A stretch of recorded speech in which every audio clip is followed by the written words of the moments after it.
S'accrocher à ses rêves de victoire, tenter sa chance malgré tout, réaliser un projet fou. Plonger chaque mois dans la vie étonnante de Français qui ont réalisé leurs rêves alors que ce n'était pas gagné d'avance.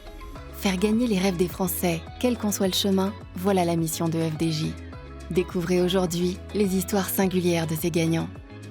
L'histoire que vous allez écouter est tirée de faits réels. Précédemment, Il y a l'oral pour intégrer l'incubateur en 6 mois. Vous pouvez monter un dossier béton. Je pourrais vous conseiller si vous voulez. Dites-moi, Sarah, comment s'est passé votre oral? Comme un bonheur n'arrive jamais seul, j'ai appris à cette période que j'étais enceinte de mon premier enfant. Et j'étais tellement heureuse. Tu peux pas t'arranger avec eux. Non, c'est impossible. Le jury pro peut être là qu'à cette période. Tout tombe en même temps.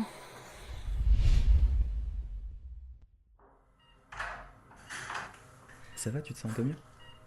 Je suis épuisée. Mais tout va bien, je tiens la route. Il est quelle heure? Oh, il est 13h30 à peine. Je vais y aller. Quoi?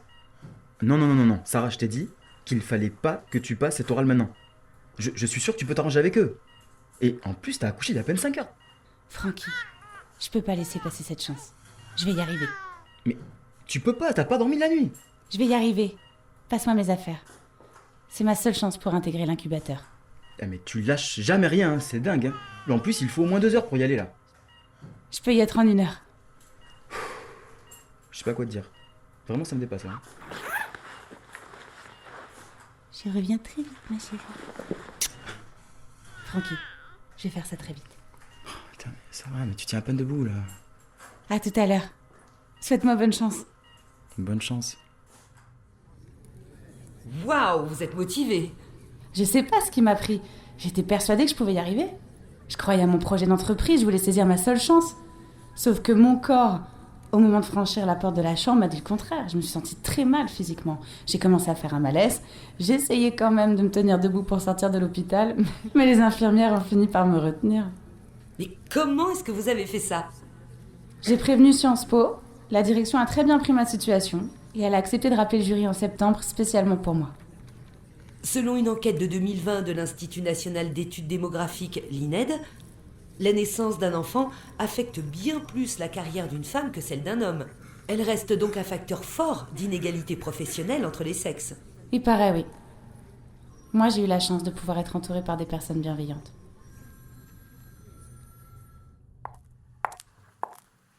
Bonjour. Bonjour, Madame Ramoun. Vous pouvez vous asseoir. Comment allez-vous? Et surtout, comment va votre bébé? Oui, je vais bien. Et ma fille se porte comme un charme. Parfait. Présentez-nous votre projet. Très bien. Alors, je m'appelle Sarah Ouramoun. J'ai disputé de nombreuses compétitions de boxe. Et pendant mes entraînements et suite à de nombreux échanges avec d'autres boxeurs, j'ai identifié un besoin. Je souhaite donc me lancer dans l'entrepreneuriat et je vous propose des gants de boxe connectés. C'est un outil prometteur pour les pros, pour les amateurs, mais également pour les enfants en situation de handicap. Alors, vous devez vous demander comment. L'originalité de mes gants réside dans un système qui est relié... Je me donnais une contenance, mais j'étais tellement angoissée. J'ai attendu ce moment pendant des mois. Je me suis entraînée chez moi, à la salle de boxe, dans la rue. Des heures et des heures pour ce moment précis qui pouvait faire basculer mon existence. Savez-vous quelle est la taille de votre marché? Je ne sais pas exactement quelle est la taille du marché, mais les smartphones sont de plus en plus présents dans notre quotidien. De plus, de nombreuses applications sportives se développent pour traquer les performances de running, par exemple. Oui, j'entends bien, mais vous avez quelques chiffres pour qu'on puisse se projeter? Oui. Je peux pas vous donner des chiffres précis. La boxe, c'est comme le running. Les gens peuvent le pratiquer autant en club que dans le parc. C'est un peu embêtant de ne pas connaître le marché auquel vous vous adressez avec un petit peu plus d'exactitude. De plus, vous nous proposez un projet d'entreprise dans le domaine des nouvelles technologies. Vous n'avez a priori pas de compétences dans ce secteur d'activité. Il faudra gérer une équipe de techniciens. Vous en sentez-vous capable, mademoiselle Ouramoun? Est-ce qu'on m'aurait posé cette question si j'étais un homme?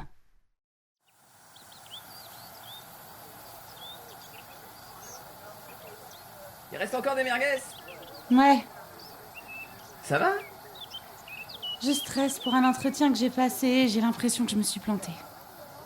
Papa, arrête d'embêter Sarah avec la boxe. J'ai rien dit.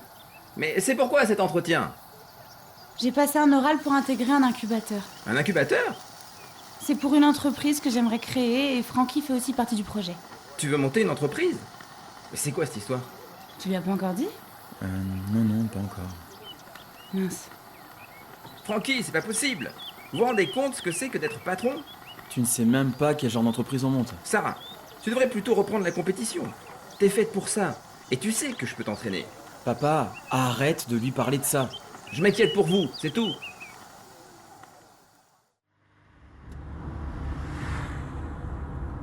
Je suis désolée. De toute façon, mes parents auraient bien fini par le savoir. Alors. Être patron, ça ne les a jamais fait rêver, tu sais. C'est Jacques-Henri. Décroche. J'ai peur d'une mauvaise nouvelle. Oh, décroche, tu seras fixé, Sarah. Allô? Oui, ça va? Oui. C'est génial! Ouais, tu peux pas savoir comme je suis heureuse. Oh, trop bien! Ok. Ok. À lundi. Merci. Ah, je suis trop content pour toi. Ma chérie, maman était prise à l'incubateur. Je ne suis pas certain qu'elle comprenne ce que c'est, mais...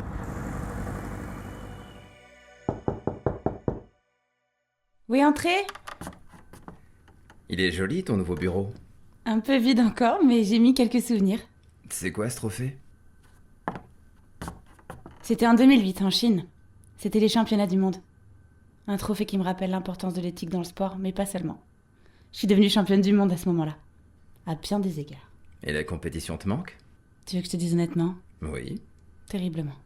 Après l'échec pour les qualifications au JO de Londres, j'ai préféré arrêter ma carrière parce que ça me faisait trop souffrir. C'était mon rêve de participer au JO. Tu as fait le deuil de cet échec? Ouais, oui, je pense. On descend prendre un café? Il paraît qu'ils ont un bon cappuccino. Je suis plutôt thé. Les grands sportifs n'aiment jamais le café, c'est dingue. Bah bon, mais d'où tu tiens ça? Je crois que je me mentais à moi-même. Je pouvais pas abandonner ce rêve de disputer une rencontre au JO. C'était plus fort que moi. Et vous ne l'avez dit à personne? Non, c'était trop de pression.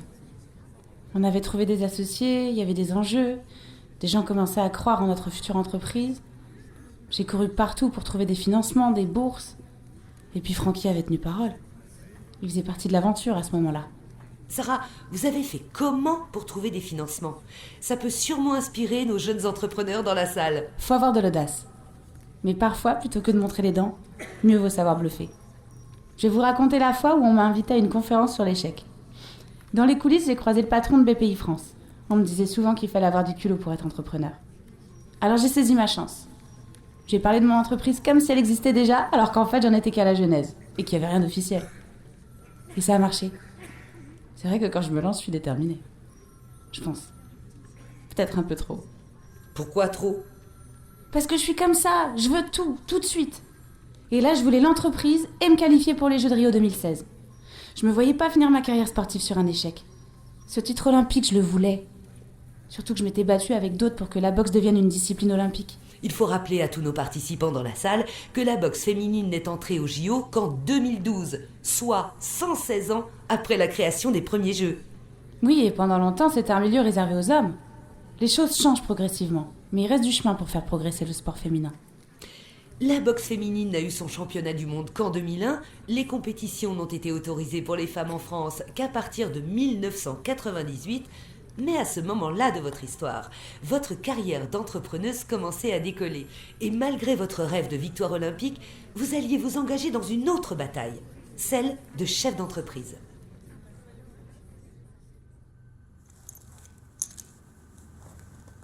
Ça va si je mets ces chaussures? Oui, elles sont très jolies. On a rendez-vous à quelle heure demain déjà? On doit être chez l'avocat à 13h30, mais Jacques-Henri a proposé qu'on déjeune ensemble. J'ai pas le temps. Bah pourquoi? Je sais pas. Sarah, je te connais par cœur. Y a quelque chose qui ne va pas? Ouais. Je t'en ai déjà parlé, mais je veux vraiment me qualifier pour les JO de Rio. Et j'ai demandé à ton père de m'entraîner. Ouais, je sais. Il te l'a dit? Évidemment qu'il me l'a dit. Il était tellement content. Je vais faire comment avec l'entreprise, la petite? Je suis là, tu peux compter sur moi. C'est vrai? Je sais que t'as pas digéré pour Londres. Et en plus, tu t'es battue comme une dingue pour que la boxe féminine soit enfin au JO. Alors oui, fais-le. Au moins, tu auras essayé. Par contre, dis-leur demain avant la signature, ils seront prévenus. J'ai trop envie que tu deviennes championne olympique. C'est pour crâner auprès de tes potes. Les associés vont tellement m'en vouloir. Ça va bien se passer, tu verras. Sarah fait face à un nouveau dilemme. Comment va-t-elle annoncer la nouvelle à ses associés ? Va-t-elle réussir à mener de front sa carrière d'athlète de haut niveau et d'entrepreneuse ? Faire gagner le sport pour FDJ, c'est soutenir des champions dans leur rêve de médaille, pour eux et pour la France. Mais pas seulement.